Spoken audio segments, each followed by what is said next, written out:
Oh, hi. Back with another video. Thanks for everybody for subscribing and watching and all the comments and all the conversations we got going on about music. Still kind of on that British blues kick from the other day. Thanks for the inspiration out there, Jeff. But today I'm going to talk about John Mayall. I'm going to do this video in two parts, so we're going to keep it nice and short, high-level overview. I know your attention spans are probably as short as mine, so we'll keep this to a minimum.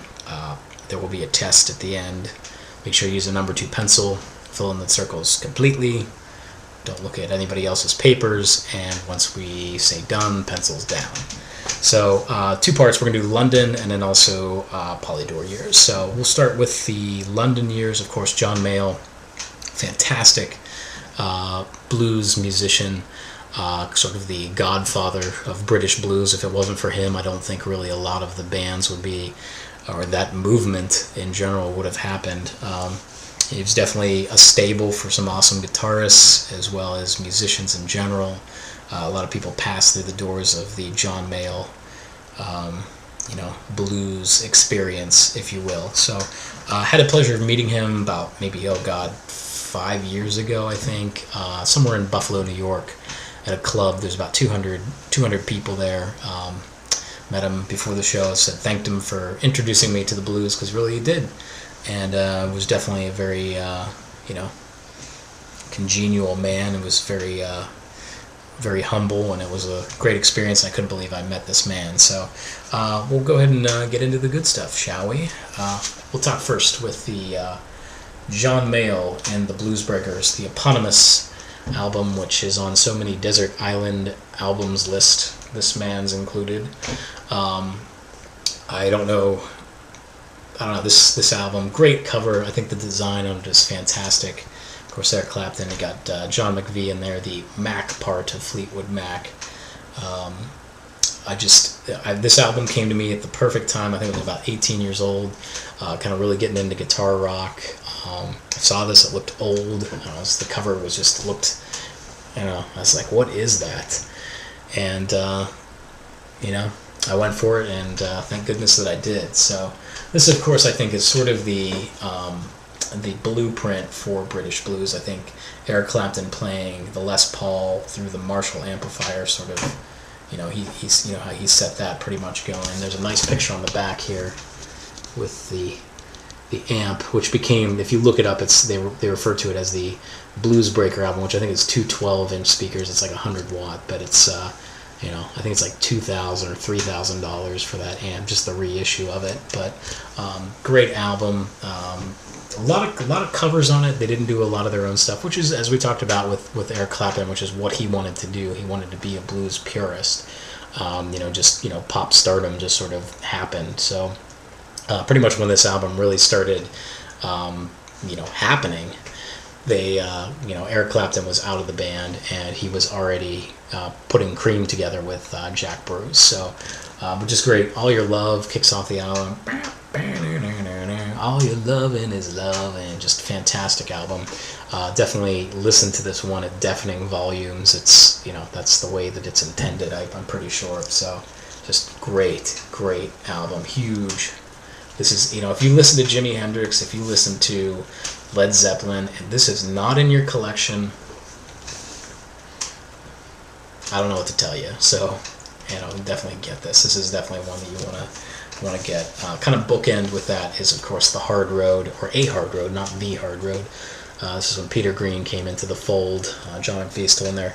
Ainsley Dunsbar, which I believe he kind of went on and did some stuff with Frank Zappa as well. This album, and I'm going to go out on a limb here, maybe cause some controversy, stir the pot a little bit. I want to say that Peter Green, I think his guitar playing, he outplays Eric Clapton. I honestly, between these two albums, he really does. And it's really nice, because this is really, a lot of the stuff on here is a John Mayall and Peter Green original. So this is sort of, the songwriting, kind of coming about. And just picked this album up a couple of days ago. I've had it for a while. Have it on CD, but just to find it on vinyl was pretty awesome, because it's just, these are bookends basically in in my opinion. There's one album I'm missing, Crusade. I'm going to be looking for that tomorrow. Got some awesome record shopping coming up in the next 2 days. But sort of, a transition period. This one was the next to come out. Well, it wasn't the next. There's that Crusade one. Don't forget about that. But John Mayall, Blues from Laurel Canyon. John Mayall moves to the United States, sort of kind of takes on a American Indian kind of feel, and good results. So this, of course, is Mick Taylor's first. He sort of went on to be in the Rolling Stones, but great album. There's some good tracks, some great blues on there. Diary of a Band, I'm going to go over this really quick because there's really not too much to say about this. This is just live cuts from when they recorded very kind of subpar recordings, obviously no soundboard recording or anything like that, but a nice little curio. Kind of they talk about the band and things like that. I think most of this is I'm trying to think of who was in the band during these times. So I think Keith Hartley, I think I'm not even going to talk about this because it's not really important, but there's 2 of them, Diary of a Band 1, Diary of a Band 2, just some live cuts, nice little curio, not really anything huge, but sort of just to kind of cash in on the, John Mayall was kind of huge at that point, everything he was doing. Here's Bare Wires. Bare Wires was sort of a concept album. Bare Wires, a suite by John Mayall, so kind of, goes into that concept album kind of feel.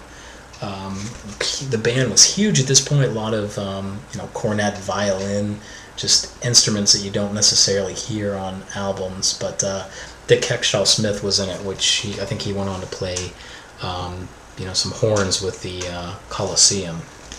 And there's a picture of him here doing the Roland Kirk, sort of 2 at the same time kind of thing. But very good album nonetheless. Definitely, a nice find if you can get it. It's sort of, it's not really song oriented with it being a big loop, and it's sort of, it points, it sort of gets, it's a very dark album, which, is alright. And last but not least, kind of tying up some loose ends on the London side, I have John Mayall Down the Line, which I paid $3 for this like 10 years ago, and I saw it for like $15, not like 2 days ago. And another pretty awesome album. Has a lot of kind of the non-album tracks, like the singles that kind of came out, like the B-sides. And of course, record 2 is Live at Kluk's Kleeks, which is also known as John Mayall Plays John Mayall. This, never was released in the United States, so it's kind of a nice thing. I mean, it sounds so young when he's playing. I mean, he was an old guy too. I mean, he was like 30, I think, when he was playing. But I remember just playing that album over and over and over again when I got this, because this was like the first John Mayall album I got, and I was sort of, just amazed with that. So, part 2 is coming up, and the weird sort of Polydor years. So, just go ahead and click yourself over here. I'm sure it's the next one. Look for this t-shirt. It'll be the same one in the next video. So, take care. Till then.